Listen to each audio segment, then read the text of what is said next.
Good morning, America. I'm Charles Gibson. And I'm Joan London. It is Monday, April 16th. Ahead this morning, a First Amendment soapbox, the impact of public access television. Thanks very much, Bill. It's now 9 minutes after the hour. Well, are you tired of your sitcoms and soaps? Have you watched too many movies? You don't want your MTV anymore? Well, have you tried grassroots television? I've never been on TV before. Do you have something to say? Well, yeah. Then you have no excuse. There are 2,000 public access stations around the country, and they are broadcasting to people. It is broadcasting for the people, by the people, of the people, and broadcasting to somewhat on the cheap. GRTV in Grand Rapids, Michigan is one of the most innovative public access stations in the country. And joining us from GRTV's studio is Executive Director Dirk Koning. And with us here in New York is Sharon Ingram, Chairwoman of the National Federation of Local Cable Programmers, and it's nice to have you both with us. And Sharon, let me start with you, because I don't think many people, I'm in the business and I don't know what it is, know what this community access television is. Tell me what it is. Well, Charlie, in many communities that have cable, the city governments have required that there be facilities for public educational and governmental access on cable. Public access is like the new electronic soapbox for our communities. In the same way that the printing press revolutionized the way in which we communicate, as television's matured, now we in our communities can use it as a working tool. All right, but the point is, this is not a station that is on cable operations around the country that just shows local government meetings or local football games or whatever. These are stations in which literally anybody can participate, right? That's correct. In a way, broadcasters are gatekeepers. We're gate stompers. We make it as easy as possible for everyday people to get on, providing training, providing channel time, providing the facilities that people need to produce their own television, and for free, generally. So if I'm somebody in Grand Rapids, where Dirk is, for instance, and I'll get to him in a minute, and I simply have an idea for a program, you'll, or Dirk will, let me go on and do whatever kind of program I want. That's correct. With some restrictions? Generally no restrictions. This is an unedited First Amendment forum, and it's designed for a diversity of viewpoints and a diversity of topics. So if I want to go on and talk about my fascination with Chinese pots, you've got to let me on? That's correct, and chances are that there are 100 or 200 or 300 other people who would never see Chinese pots on television, but who might also never see discussions of city issues, or discussions of children's issues, or senior services right in their own community. All right, Dirk, you handle the real world. You've got that station out in Grand Rapids. What kind of programming do people come in with? Well, morning, Charlie. Hi, Sharon. We've got roughly 100 hours a week of community-based programming here on GRTV, and it's about as eclectic as the day is long. We program entertainment programs, public affairs. We have a day or so of religious programming, and it's really tough to narrow it down. We just run the gamut of what people bring to us, and then GRTV does a series of programs of community affairs and issues where we get out into the community and do programs that we think folks will be interested in, and then we take tapes from people who walk in the door. Some produce them through our facility, and some folks actually just walk in with a half-inch VHS tape they put together at home, and we run it right here on GRTV. Will you train these? What if I come in with home movies, Dirk, and I want to show my kids. I got home movies. You'll put that on? You betcha. We have some editing facilities here, and a major component of what GRTV is and a lot of public access centers around the country is we're much more than just television. We're an educational facility. We're a meeting ground for all kinds of nonprofit groups and individuals. We have volunteers and interns who come in.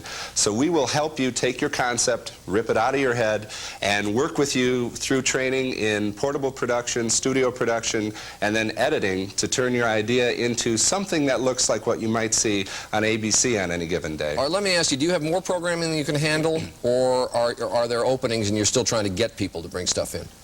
At this point in time, we've been doing it about 8 years, and Grand Rapids is a pretty good size, mid-sized city. We're at a point where we're roughly 80% full. We've applied for a second access channel because we're wiring 25 institutions throughout the community, all to have the capability of live program generation, and they'll be funneling programs in from, the Ford Presidential Museum, local parks, high schools. We had an art institute feed us programming for an entire month as a community producer and artist put together a sculpture, and citizens were able to sit at home, take a peek during the entire month, and once a day see a little bit of his progress. So we've asked for a second channel. We have a clip of some of the programming that you put on the air. Let's take a look at it, if we can. Oh, hi, gang. What brings me here to the Grand Rapids Public Library, you ask? And believe me, I'm so glad you did ask. Well, I've got to write a paper. I've got to write a paper on the Civil War. Well, not the whole Civil War, just one aspect of it, and that's the Battle of Gettysburg, which I don't have a lot of information on, so I just figured, hey, what better place to come than the old Grand Rapids Public? Now, I gather that, for instance, becomes a show on how to use the library. Is that right? Absolutely. All right. It goes through the process to use the library. All right, now you mentioned 100 hours of programming a week. The obvious question, how many people watch, Dirk? Well, it's a good question and a tough one. One part of me wants to say, I don't really care, because we are not broadcasters. We don't live and die by the ratings, thank goodness. And at this point in time, our goal is to have one person communicate or use this medium to share with one other person. All right, that's one part of you, but what's the other part of you say? Well, it's nice when you put the time and effort into it to build up an audience, and we did have some research done on a national level through Western Michigan University that indicated that roughly 30% of folks who have cable spend an hour with public access in a given week. All right, but do you know on an average hour that you broadcast how many people are watching? I mean, is it in the hundreds? Is it thousands? Well, the latest survey we have, and of course our budget doesn't allow us to go out and pay for the serious surveys to be taken, but we've come up with roughly 5,000 people that at least go past us on the dial. That's a nice thing about cable. People are grazing out there and slipping up and down the dial. If they hit something they see that they like, they stick with us. If not, they move on to ABC or anybody else out there. Sharon, is this offered in all communities? No, it's currently not offered in all communities. Only about a quarter of cable communities have it. One of the problems is that the Cable Act doesn't require a city to ask for it in a franchise, and we're hoping to change that. And also, we have a lot of challenges like funding and sufficient equipment in communities. Does it make any difference to you how amateurish this stuff is? Well, we run the gamut. You know, there are access programs that are as good as anything that you'll see on local television, and there's some that look amateur. It really depends. We try to train people to be as competent as possible, because good effects and fancy equipment don't necessarily equal good television. Well, it is interesting. It is a very direct way for individuals to communicate, and I suspect many people don't know that they have that option in their communities. No, then they can get in touch either with their city government, their operator, or look for their access organization, or get in touch with my organization in Washington to find out more. Sharon, Dirk, thank you both for being with us this morning. 17 minutes after the hour. Hitting their marks. Steve Fox will introduce you to some disabled actors when we continue. We'll be back.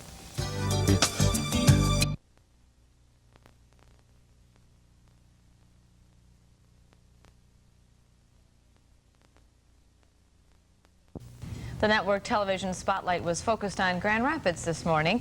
ABC's Good Morning America broadcast a segment on public access cable television and featured GRTV, the local community access station.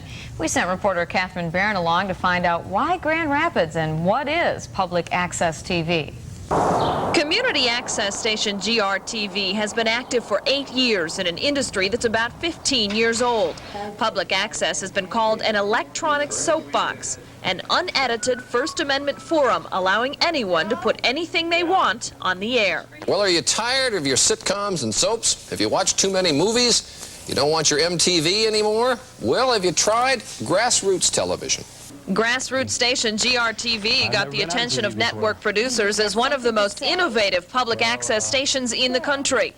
Executive Director Dirk Koning told ABC's Charlie Gibson the 100 hours a week GRTV broadcasts is more than just television. He says it's an educational tool, and its successes are measured differently from commercial television. One part of me wants to say, I don't really care, because we are not broadcasters. We don't live and die by the ratings, thank goodness. And at this point in time, our goal is to have one person communicate or use this medium to share with one other person. Still, Koning admits it's nice to have people tuning into something that's required so much time and effort. He says research shows that 30% of people with cable spend 1 hour a week with public access. That's a nice thing about cable. People are grazing out there and slipping up and down the dial. If they hit something they see that they like, they stick with us. If not, they move on to ABC or anybody else out there. Because of the growing interest in community access, Koning says he's applied for a second cable channel. He's banking on the theory that once people discover GRTV and understand its many uses, they'll drop in again from time to time. In Grand Rapids, Catherine Barron, Eyewitness News 13.